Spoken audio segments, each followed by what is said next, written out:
কালীবাড়ি মন্দিরে হরিসভায় ধানের শীর্ষের ভোট প্রার্থনা। জুয়েল মিয়া, মানিকগঞ্জ জেলা প্রতিনিধির প্রতিবেদনে দেখুন বিস্তারিত। আগামী জাতীয় সংসদ নির্বাচনকে সামনে রেখে ১৩ ডিসেম্বর ২০২৫ তারিখে ঘিওর উপজেলার সিঞ্জুরি ইউনিয়নে অবস্থিত কালীবাড়ি মন্দির প্রাঙ্গণে আয়োজিত হরিসভায় ধানের শীষ প্রতীকে ভোট প্রার্থনা করা হয়। এ সময় উপস্থিত ছিলেন মানিকগঞ্জ ১ আসনের ধানের শীষের মনোনীত সংসদ সদস্য প্রার্থী এস.এ. জিনাহ কাবীর। তিনি সনাতন ধর্মাবলম্বীদের সঙ্গে মতবিনিময় করে সবার দোয়া ও সমর্থন কামনা করেন। অনুষ্ঠানে আরও উপস্থিত ছিলেন জেলা যুবদল, কৃষক দল, স্বেচ্ছাসেবক দল, ছাত্রদল ও ইউনিয়ন বিএনপির নেতৃবৃন্দসহ বিভিন্ন অঙ্গ ও সহযোগী সংগঠনের নেতাকর্মীরা।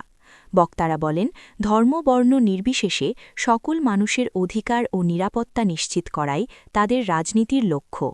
শেষে ধানের শীষ প্রতীকে ভোট দেওয়ার আহ্বান জানানো হয়।